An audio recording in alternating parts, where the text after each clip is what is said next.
Сәлеметсіңдер ме, екінші сынып оқушылары? Бүгінгі сабағымыздың тақырыбы кітап дүкеніне барамыз. Здравствуйте, ребята. Тема сегодняшнего урока «Идем в книжный магазин».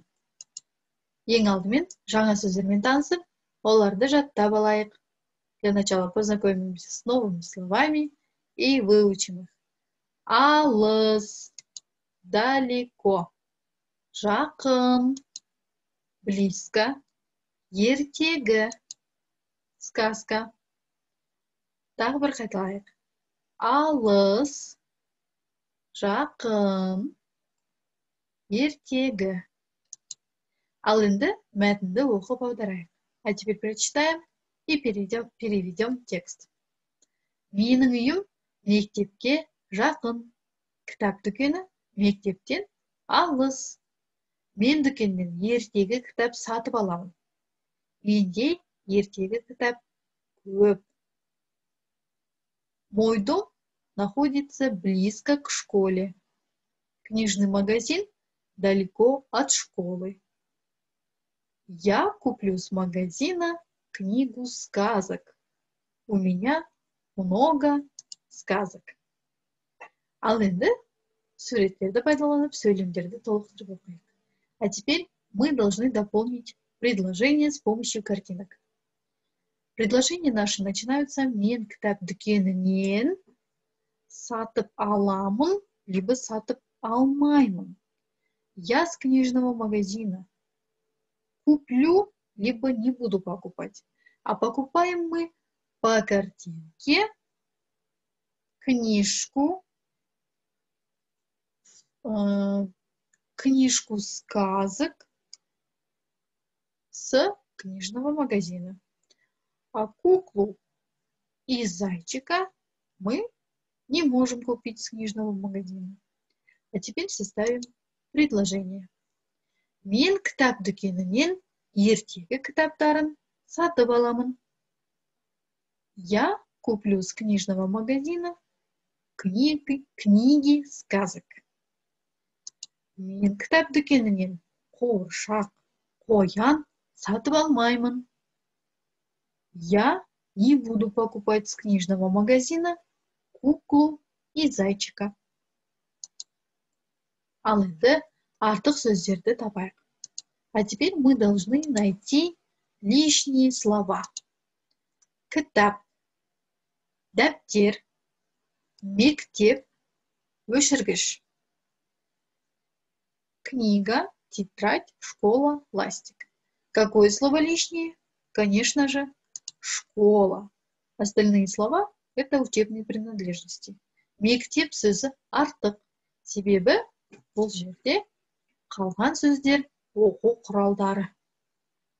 Ал мектеп бұл үлкен біз сабақ оқитын ғимарат. Келесі. Қоян, піл, қалам, арыстан. Заяц, слон, ручка, лев. Здесь лишнее слово какое? Конечно же, қалам, ручка. Так как другие слова – это игрушки. А ручка – учебная принадлежность. Қалам сөзі артық. Себебі бұл оқу құралдар. Ал қалған сөздер ол ойыншықтар. Келесі. Ата, әже, қарындас, қуыршақ. Дедушка, бабушка, младшая сестра, игрушка, кукла. Конечно же, кукла у нас лишняя, так как ата, әже, қарындас – это члены семьи, а қуыршақ, кукла – это игрушка. Қуыршақ сөзі артық, себебі бұл ойыншық. Ал қалған сөздер отбасы мүшелеріне қатысты. Және соңғысы, последнее. Отыр, терезе, жатыр, тұр. стоит, окно, лежит, извините, отыр, сидит, окно, лежит и стоит. У нас, конечно же, слово терезе лишнее, так как остальные слова – это глаголы. Етістіктер.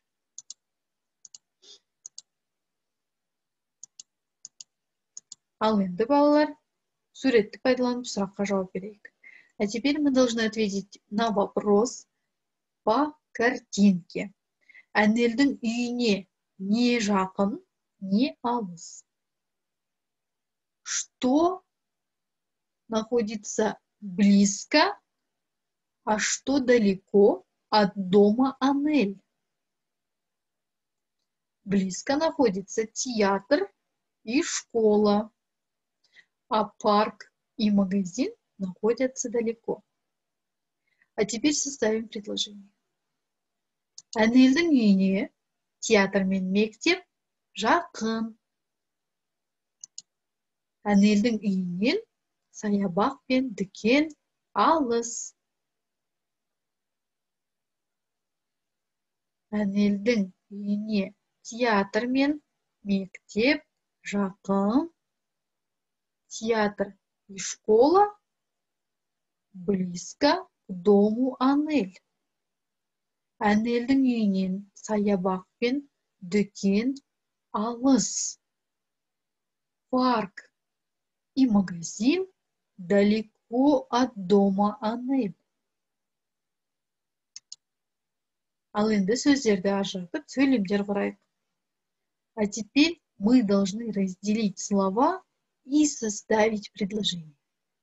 Давайте сначала прочитаем то, что написано.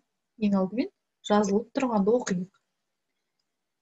Менің үйім мектептің қасында, дүкен мектепке жақын, Әсел дүкеннен ертегі кітап сатып алды, мен үзілісте достарыммен ойнаймын.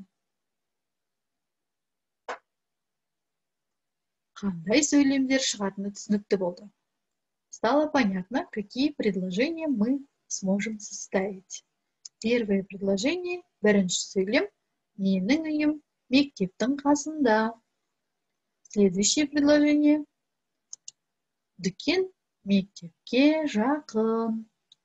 Следующее, третье предложение, Әсел дүкеннен ертегі кітап сатып алды. И последнее, мен үзілісте достарыммен ойнаймын. Менің үйім мектептің қасында, мой дом возле школы. Дүкен мектепке жақын, магазин близко к школе. Әсел дүкеннен ертегі кітап сатып алды. Әсел купила с магазина книгу сказок. Мен үзілісте достарыммен ойнаймын. Я на перемене играю с друзьями. Осымен, балалар, бүгінгі сабағымыз аяқталды. Ребята, на этом урок окончен. Сау болыңдар.